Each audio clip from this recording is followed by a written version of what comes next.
जय श्री कृष्ण। राधे राधे। 70वां अध्याय श्री हरिवंश पुराण के विष्णु पर्व का 70वां अध्याय 70।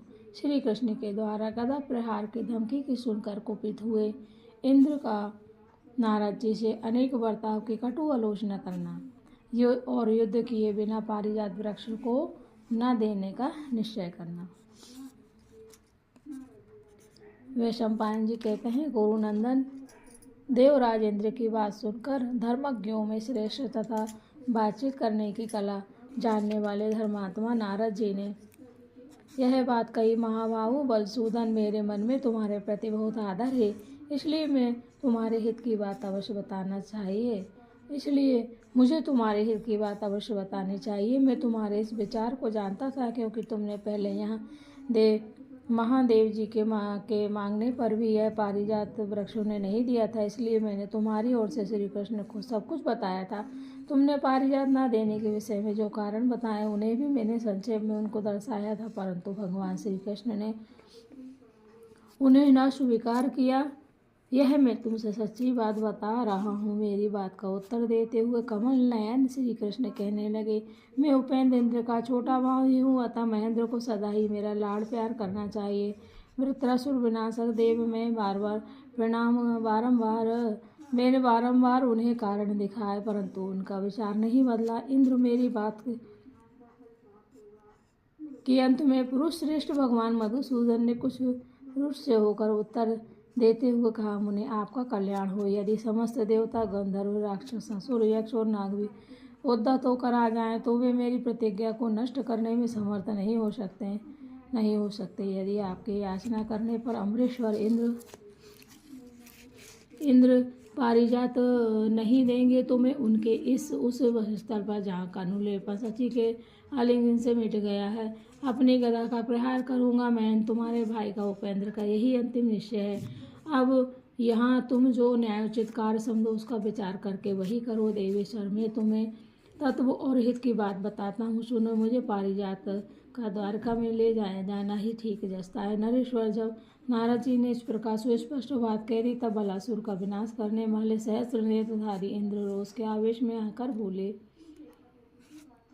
तपोधन, यदि श्री कृष्ण अपने निरपराध एवं ज्येष्ठ सहोदर भाई के प्रति ऐसा अनुचित बर्ताव करने के लिए उद्धत हैं तो अब क्या किया जा सकता है। नारद, श्री कृष्ण ने पहले भी मेरे प्रतिकूल बहुत से कार्य किए हैं, परंतु यह मेरा छोटा भाई है, ऐसा समझकर मैंने सदा उन बातों को सहन किया। पहले की बात है, यह खांडव वन में अर्जुन का रथ हाँक रहे थे। उस समय उस वन में लगी हुई प्रचंड आग को बुझाने के लिए मैंने जो मेघ नियुक्त किए थे, मेरे उन सभी मेघों का इन्होंने निवारण कर दिया था। इसी तरह गोवर्धन पर्वत को धारण करके इन्होंने मेरा प्रिय कार्य किया था। जब वृत्तासुर के वध का अवसर प्राप्त हुआ उस समय मैंने इनसे सहायता के लिए प्रार्थना की थी, परंतु इन्होंने यह कहकर मुझे कोरा जवाब दे दिया था कि मैं तो समस्त प्राणियों के लिए समूह, मेरा किसी से राग द्वेष नहीं है। तब मैंने अपने ही बाहुबल का आश्रय लेकर वृत्तासुर का वध किया था। मुने नारद, जब जब देवासुर संग्राम के अवसर आते तब तब विष्णु अपनी इच्छा से ही युद्ध करते हैं। जी में आया तो करते हैं और नहीं तो चल देते हैं। यह बात आपको अच्छी तरह से ज्ञात है। इस विषय में बहुत कहने से क्या लाभ, बात बढ़ाने से कुछ होने जाने वाला नहीं है। अतः यदि प्रारब्धवद युद्ध ही होना है तो हो, परंतु नारद जी, आप मेरी ओर से इस बात के साक्षी है कि हम लोगों को अपने भाई से कलह करना इष्ट नहीं है।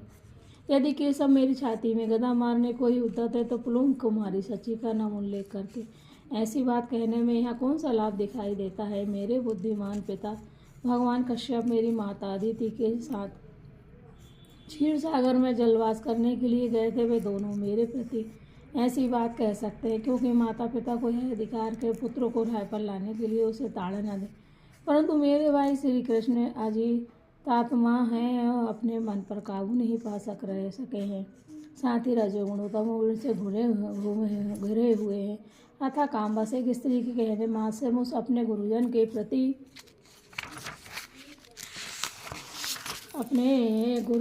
प्रति उन्होंने ऐसी बात कही है जो प्रवण स्त्रियों को सर्वदा धिक्कार है, तथा उस राजसभा को भी धिक्कार है जहाँ स्त्री के वशीभूत हुए श्री कृष्ण ने मुझ पर इस प्रकार आक्षेप किया है। महामुनि महर्षि कश्यप के कुल में अब तक कोई निंदनीय बात नहीं देखी गई है। जहाँ मेरी माता का जन्म हुआ है, उस दक्ष कुल में भी ऐसी कोई बात देखने में नहीं आई है। नारद, काम और राग से आक्रांत हुए श्री कृष्ण जी ने ना तो मेरे बड़प्पन का आदर किया और ना ही मेरे देवराज पद का ही सम्मान किया है। निष्पाप देवर से पूर्व काल में ब्रह्मा जी ने ऐसा कहा था कि सदाचारी और ज्ञान संपन्न भाई हजारों स्त्रियों और पुत्रों से बढ़कर है। मेरी माता तथा मेरे पिता प्रजापति कश्यप ने मुझसे कहा था कि भाई के समान दूसरा कोई बंधु नहीं है, क्योंकि वह स्वाभाविक बंधु है और दूसरे लोग भोजन। जय श्री कृष्ण। क्योंकि वह स्वाभाविक बंधु है और दूसरे लोग भोजन आदि देकर बनाए हुए हैं। मेरे पिता कश्यप ने सहोदर भाई में विशेष बंधुत्व बताया है। यद्यपि दानव भी हमारे भाई ही हैं, तथापि वे घमंडी और पापपूर्ण विचार रखने वाले हो गए हैं, इसलिए मैं उनका विरोध करता हूँ। विप्रवर जो बात अपनी प्रशंसा से युक्त है उसे स्वयं ही नहीं कहना चाहिए, इसमें संशय नहीं है। तथापि इस समय यहाँ मेरे द्वारा जो बात कही जाती है उसके कहने का अवसर आ गया है। मुनि श्रेष्ठ महामते, पूर्व काल में दक्ष यज्ञ विध्वंस के समय जब भगवान शंकर के धनुर्धर पार्षदों ने वरदान के प्रभाव से देवताओं के धनुषों की प्रत्यंचा काट डाली और यज्ञ रूपी विष्णु का सिर काट लिया गया, उस समय मैंने ही उनके धड़ को धारण किया था तथा रुद्र के तेज कटे हुए उनके सिर को यत्नपूर्वक धड़ से जोड़ा था। नारद जी, जब उनका मस्तक जुड़ गया तब वे ऐसे स्वरूप केशव पुनः धनुष चढ़ाकर बड़े घमंड के साथ यह कहते हुए खड़े हो गए कि मैं इन देवताओं से सबसे बढ़कर हूँ, इन देवताओं में सबसे बढ़कर हूँ। मुनि ऋषि श्रेष्ठ, मैंने उस समय यह सोचकर कि यदि मैं नहीं बचता तो मेरे पिता माता मुझे क्या कहेंगे, बड़े स्नेह के साथ विष्णु जी के शरीर को थाम लिया। नारद जी, मुने, वर्षा ऋतु में जो सत्कर्म या पूजन किया जाता है उस पर मुझ इंद्र का ही आधिपत्य है, क्योंकि उस समय श्री विष्णु शयन करते हैं। उस इंद्रभाग को ही वैष्णव बनाकर मैंने इन्हें अर्पित किया है। इस प्रकार मैं अपने छोटे भाई कृष्ण को सदा प्रेम पूर्वक दृष्टि से ही देखता हूँ। तपोधन संग्राम के अवसरों पर यदि कृष्ण मेरे विरोध में खड़े हों तो पहले ही उन्हीं को मुझ पर प्रहार करना चाहिए, अन्यथा युद्ध में मैं अवश्य ही पहले प्रहार करता हूँ, क्योंकि मैं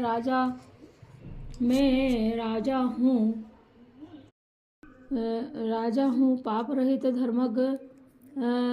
नारद जी, सभी अवतारों के समय मुझ में भक्ति रखने वाले केशव की मैं अपने शरीर के समान यत्न पूर्वक रक्षा करता आया हूँ।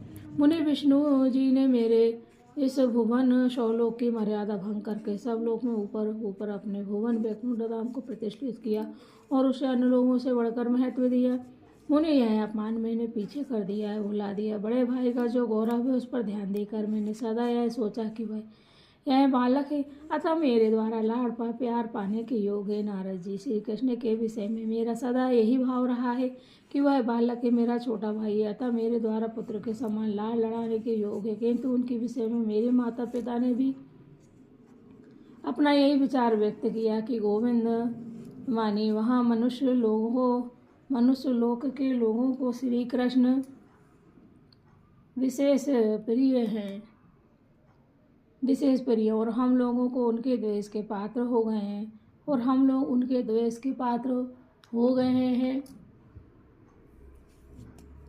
इसमें कोई संदेह नहीं है। इसका कारण यह है कि श्री कृष्ण का उन मनुष्यों के प्रति स्नेह बढ़ता जा रहा है। अब तक जो मेरा यह ख्याल था कि केशव सर्वज्ञ बलवान सूरवीर सुपात्र और दूसरों को मान देने वाले हैं, वह सब निष्फल हो गया। नारद जी, जाइए और मेरे शब्दों में से श्री कृष्ण जी से कह दीजिए कि मैं शत्रुओं को आह्वान करने या ललकारने पर युद्ध से पीछे नहीं हट सकता। पत्नी के बस में रहने वाले श्री कृष्ण, यदि तुम मुझ पर गदा का प्रहार करना चाहते हो तो आ जाओ, तुम जो चाहते हो तुम्हारे उस प्रहार को सहन किया जाएगा, जैसी तुम्हारी इच्छा उसके अनुसार पहले तुम ही प्रहार करो। जनार्दन, तुम गरुड़ पर चढ़कर सुदृढ़ होकर मेरे ऊपर सुदर्शन चक्र, शंकर धनुष, कोमुद की गदा और नंदक नामक खड़ग के द्वारा प्रहार करो। केशव, यदि भ्रातृष्ण मुझे व्याकुल नहीं कर देगा तो तुम्हारे प्रहार करने पे मैं यथाशक्ति तुम पर प्रहार करूँगा। वो ऐसी परिस्थिति को धिक्कार है। मुनि श्रेष्ठ चक्रपाणी, मुनिश्रेष्ठ, जब तक मैं संग्राम भूमि में उपस्थित होकर चक्रपाणि श्री कृष्ण द्वारा पराजित नहीं होऊंगा तब तक उन्हें पारिजात नहीं दूंगा। अहो तपोधन, जब श्री कृष्ण छोटे होकर मुझे बड़े भाई को युद्ध के लिए ललकार रहे तब पत्नी के गुलाम बने हुए उन केशव के इस बर्ताव को मैं किस लिए सहन करूं। भगवान, आप आज ही श्री कृष्ण द्वारा सुरक्षित द्वारकापुरी को चले जाइए और विवाद के लिए तैयार खड़े हुए उस अज्ञानी से इस प्रकार मेरा उत्तर सुना दीजिए। जब तक तुम पारिजात नहीं दोगे तब तक पारिजात वृक्ष की तो बात ही क्या, उसकी आधिपत्य भी इंद्र तुम्हें नहीं देगा। तपोधन, मेरी इस बात को याद करते हुए आपको मधुसूदन श्री कृष्ण से इन्हीं शब्दों में यह बात कहनी चाहिए। भगवान, आपको मेरा प्रिय करने के लिए ऐसे से पुनः निशंक होकर यह बात कह देनी चाहिए कि माया छल कपट के द्वारा पारिजात वृक्ष का अपहरण करना तुम्हारे लिए उचित नहीं है। विशुद्ध युद्ध ही होना चाहिए। कुटिलतापूर्वक बर्ताव को धिक्कार है। जय श्री कृष्ण। राधे राधे। इस प्रकार श्री महाभारत के खिलवाड़ हरिवंश के अंतर्गत विष्णु पर्व में पारिजात हरण के प्रसंग में इंद्र का वाक्य विषयक 70वां अध्याय पूरा हुआ। 70। हे श्री कृष्ण, हम सभी पुराण को सुनने वाले, मनन करने वाले, अध्ययन करने वाले, दूसरों तक पहुंचाने वाले हम सभी की परिवार सहित मनोकामनाएं पूर्ण करें। हे कृष्ण भगवान, हम सभी आपकी शरण में हैं। ओम देवकी सुत गोविंद वासुदेव जगतपते नेहि मे तन्यम कृष्ण त्वामहे शरणम गता। हे श्री कृष्ण, हम सब पर कृपा बनाए रखें। राधे राधे, राधे राधे, राधे राधे, राधे राधे।